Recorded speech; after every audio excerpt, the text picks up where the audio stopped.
Well, I appreciate the opportunity to come speak to the Huntsville Area Rocketry Association.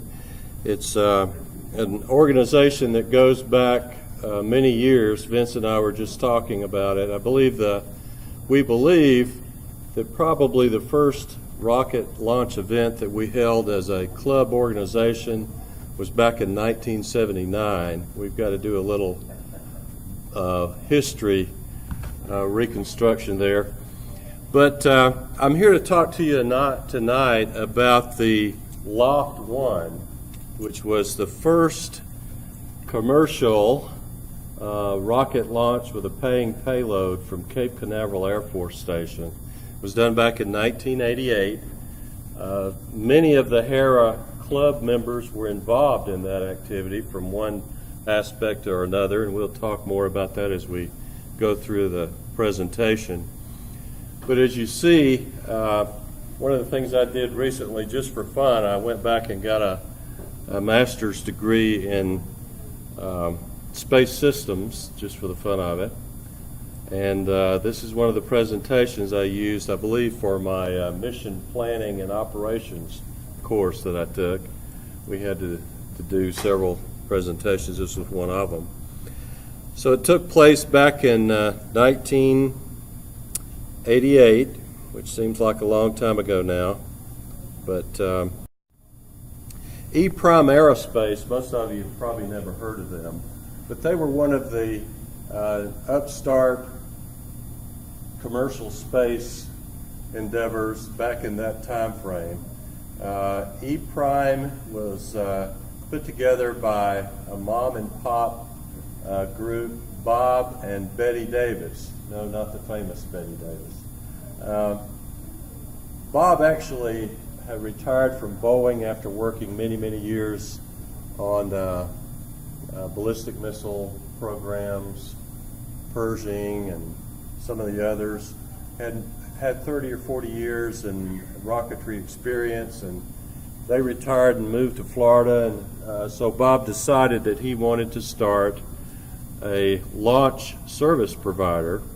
So back in around 1987, he started pulling this thing together in Titusville, Florida, which is not too far from the Cape area, as you guys know.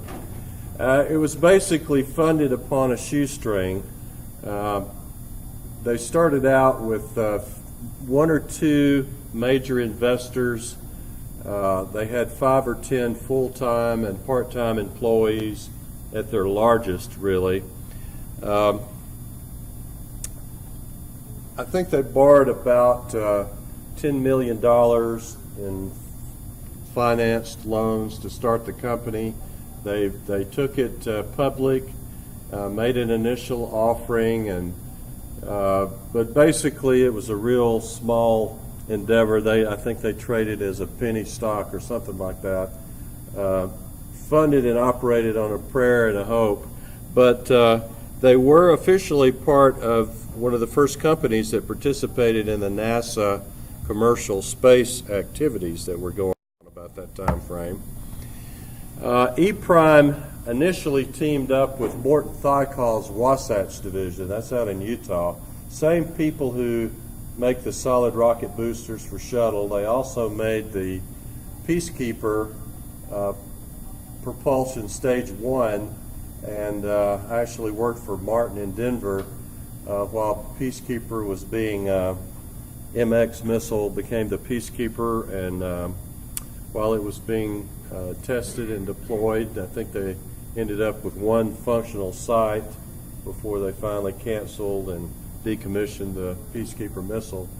But Thiokol proposed to work with E-Prime to put together this line of space launch vehicles based on the first stage rocket motor from Peacekeeper.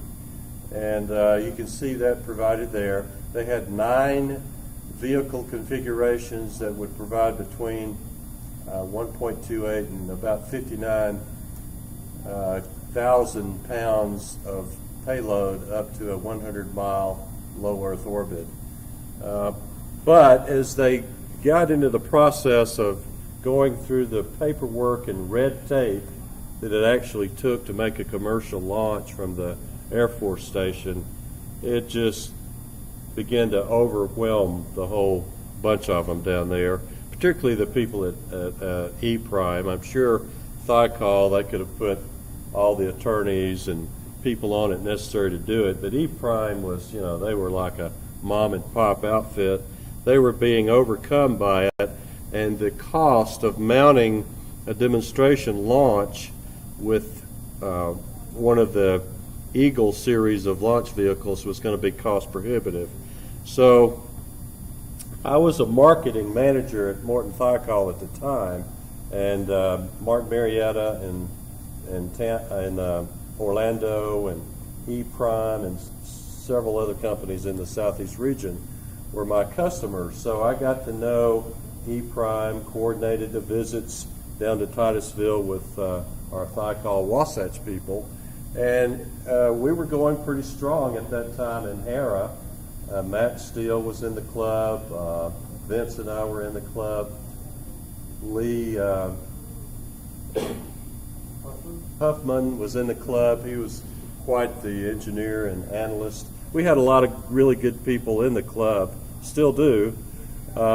So it came, you know, the thought occurred to us, why don't we sell these guys on the proposal of launching a very large scale solid propellant rocket as a demonstration primarily of going through the paper process, a launch operations flight test.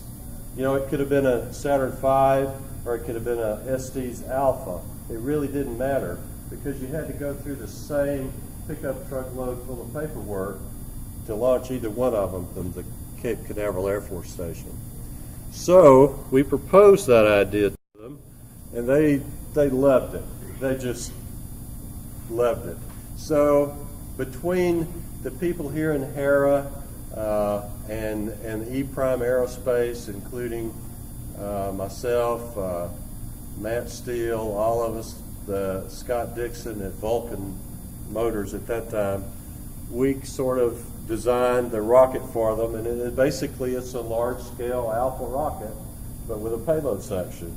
And the whole idea was to exercise the red tape necessary to do it, go through the range safety process, get all the hardware, everything approved, and make some fire and smoke at the Cape with a commercial entity. And so that was the plan, and basically that's what we set out to do. So the Loft-1 rocket itself, 114 inches in length, 24-inch fin span, 6 inches in diameter basically, total weight of 81 pounds roughly. The airframe itself was fiberglass epoxy filament wound tubing. The nose cone was specially made for us, fiberglass epoxy layup. Fins, of course, were made from fiberglass sheet. We did some analysis that we predicted 17,000 feet altitude, about a Mach 1.3 burnout velocity, 29-second coast to apogee, and I think the motor delay charge that we put in was about 34, 35 seconds. So that was the basic Loft-1 rocket. The rocket motor itself, we contracted with Scott Dixon out in Colorado Springs at that time, Vulcan Systems. I don't even know if Scott's still in business or not. Don't know for sure. But it was an N-class motor. Had about 23.5 pounds of propellant, HTPB, ammonium chlorate based propellant, basically a center perforated CP type grain configuration, broken up into segments as you can see there, case bonded to the fiberglass epoxy case. Had a maximum thrust of about 1,000 pounds, burn time of 4.5 to 5 seconds, something like that. Had a pretty decent impulse, total impulse of about 3,500 pound-seconds. So it was a good-sized motor. It certainly wasn't a ST's A motor by any stretch of the imagination. N5000-34 is what it turned out to be. Here's some of the predictions. This is the altitude and velocity and downrange predictions that we were making. And back in those days, we didn't have, what is the latest? RockSim.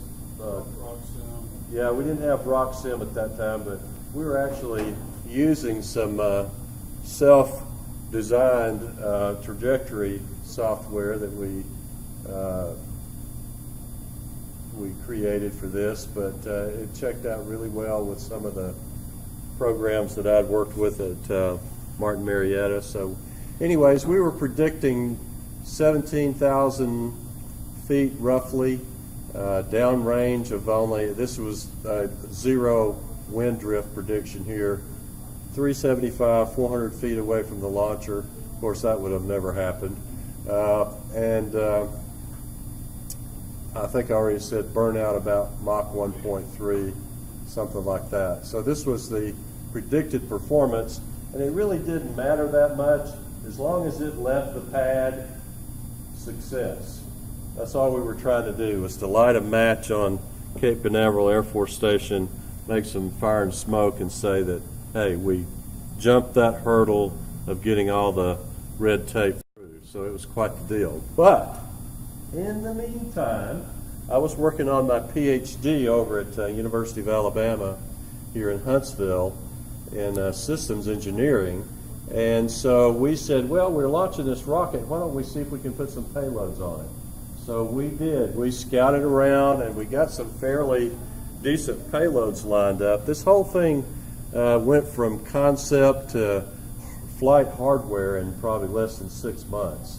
We were ready to go, but the paperwork dragged out longer and longer. It took almost, I guess it's about a year to get through all that stuff. But the payloads were very interesting. We had Dave Bobalski from Brookwood High School. He was an avid model rocketeer. He just passed away about a year ago now. He worked with high school students over there. He actually worked with HARA on several endeavors. We had the SOAR rocket, the suborbital academic research program that we did out at Range Test Area 1 at the Arsenal. He had a payload on that. We did another little small diameter rocket that he had a telemetry payload on, so he was a good guy. We also worked with Morton Thiokol in Utah, since their people were working with E-Prime on using the Peacekeeper booster, and I knew some people working for Thiokol myself. So anyways, we got them to hook up with Utah State, and they designed a payload for the 2 or 3 seconds predicted low gravity that we'd have as the rocket arced over before we popped the chute.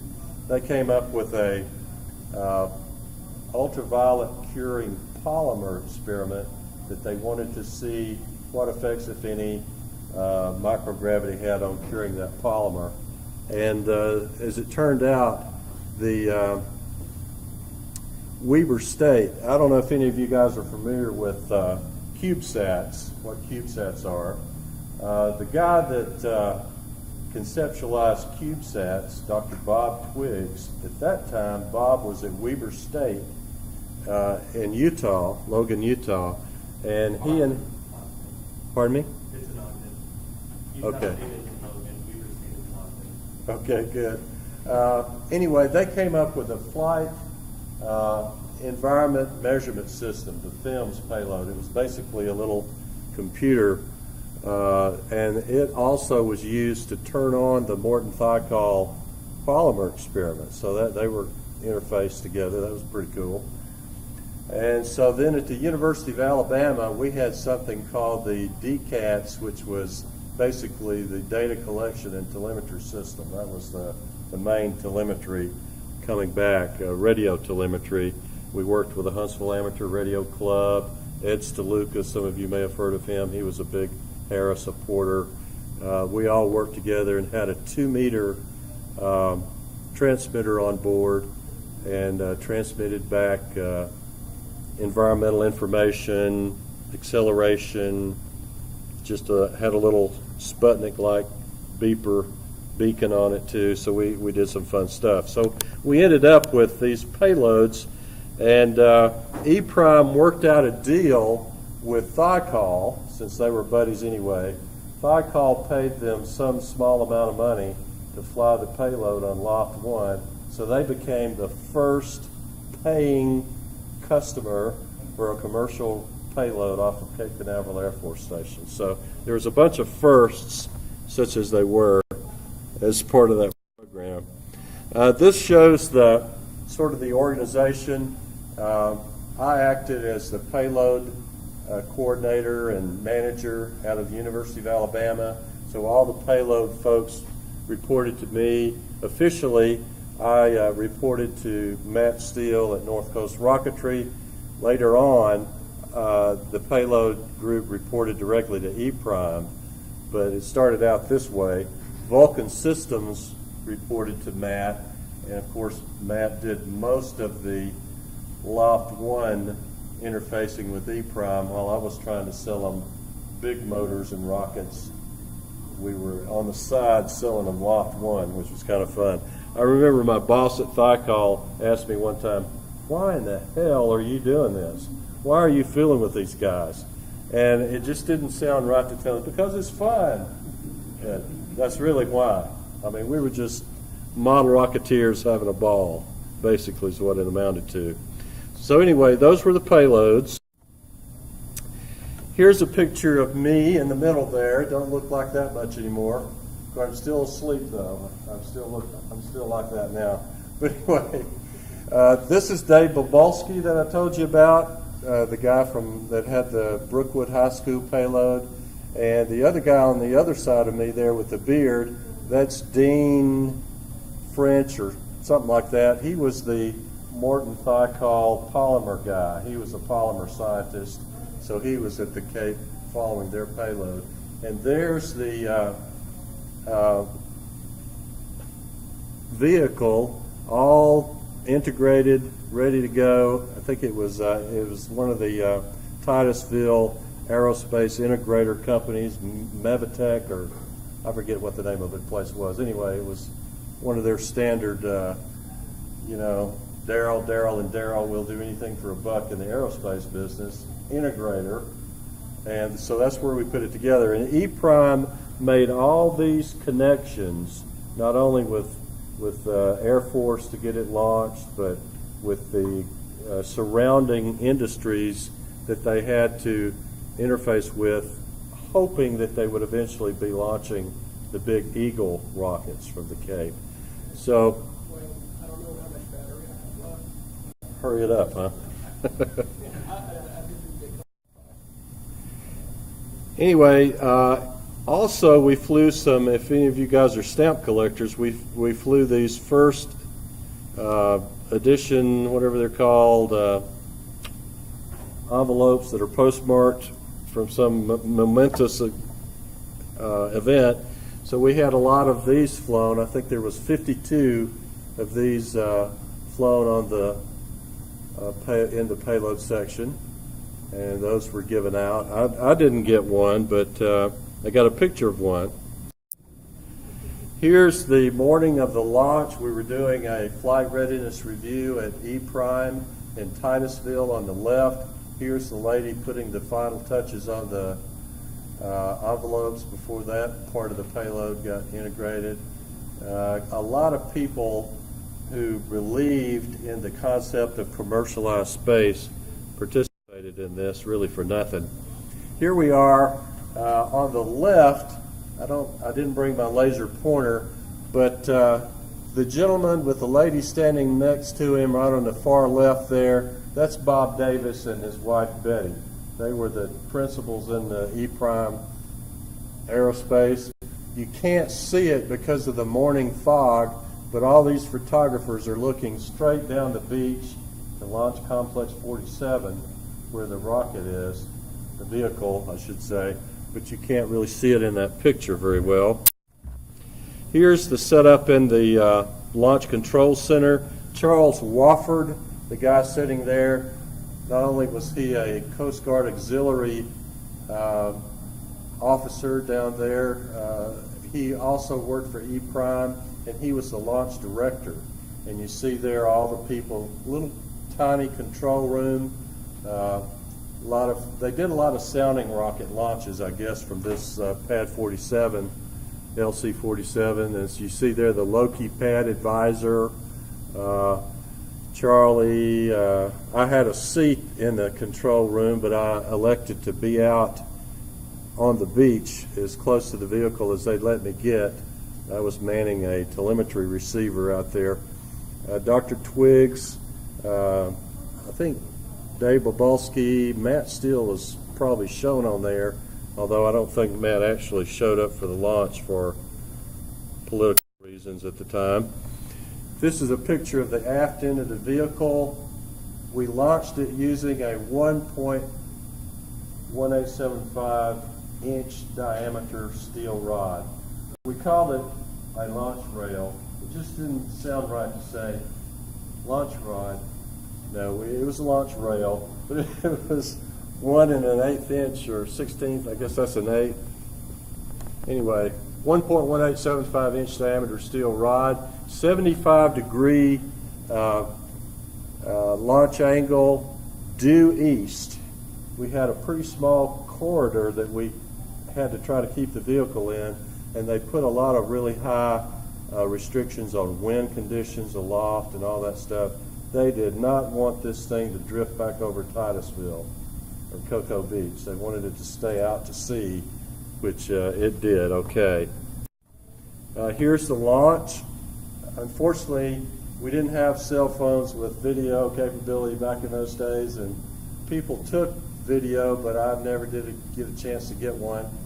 But perfect, you know, countdown went to 0 and the rocket took off, and that was very comforting for all of us who had gone to Colorado to do some test launches, because a big problem back in those early times of Loft-1 was hang fires on that motor. That was a big motor. Nozzle diameter on that thing was 2 inches at least, if not larger. So the free volume and everything inside the motor, it just was not a typical model rocket, right? And Matt and Scott were trying to launch or light that thing off with the little cord stuff, what do you call that? Anyway, they had a bundle of that dead cord or whatever wrapped up with some nichrome igniters, and that just wasn't cutting it, because we sat out there 2 or 3 times and pushed the button and smoke came out and nothing happened. Well, it so happened that I'd had about 5 years experience already at Thicol in ignition systems design. So I designed a BKN03 pyrotechnic igniter that we inserted up through the nozzle such that the pyro charge was right at the head end of the motor, had 10 grams of BKN03 2A pellets, 2 1 amp 1 watt no fire squibs. That did the trick, man. Of course, I had my little program that we used at Thicol to calculate all that out, so that worked great. The neat thing is, though, it was made out of ST's model rocket body tubes, little cardboard tubes. We glued a bunch of these things together. It was about 4 or 5 feet long. Stuck it up the nozzle end of that motor. Worked great. Now the rocket did fine, except at the last minute, range safety put a requirement on the flight that we had to use either a timed or an altitude switch deployment of the main chute. And that, again, that was to keep it from drifting over populated areas. That didn't work out so well. The drogue chute came out fine, but as far as we could tell, it never actually deployed the main chute. So it hit the water pretty fast, and it caused some leakage into the payload section. It killed my telemetry section, but fortunately all the other payloads survived just fine. So this is some of the memorabilia down at the Coast Guard station in Titusville area. flags and this first issue thing and commemorative pamphlet that was handed out. Also flew the pennant that you see here. E-Prime is sneaking all this stuff in the payload section, right? So didn't know that thing flew until after the flight. They said, oh yeah, we flew this. So that happened in November of '88, and in 1989, this is the type of launches that took place. All of these were government sponsored, so they still weren't doing real commercial space flight, and as it turned out, for this year and the preceding year, of course, E-Prime was the only commercial launch that took place from the Cape Canaveral Air Force Station. 420 launches were conducted 1980 through 1989, and you see the 13% of all the Cape launches, and most of them, all of them were government except for 3. We were the first and one of the 3 there. So, as it turns out, the Loft-1 flight was the only flight that E-Prime Aerospace ever made. They got marred down more and more into the paperwork and the finances, and their investors got hostile, and one thing or another. They went out of business, I guess, in around, oh gosh, I forgot the exact date, but just a few years after that, they officially really closed the doors. So, but one cool thing that happened was that they did act as the Pathfinder, SpaceX, all the other commercial companies that are successfully flying out of Cape Canaveral Air Force Station, and now, of course, out of Kennedy at 39A. They probably ought to give a little homage to EPAC for blazing the trail through all that. So I was going to just briefly say that the reason Matt Steele wasn't there, and I won't say much about this, but they ended up having a contractual disagreement a few months before the actual launch. And as it turned out, Matt kind of pulled out of the program, but they'd already delivered all the hardware and everything, so it all happened. So it was unfortunate, but it all turned out okay, and I think Matt got a kick out of seeing probably one of the biggest rockets that North Coast Rocketry ever put together was Loft-1.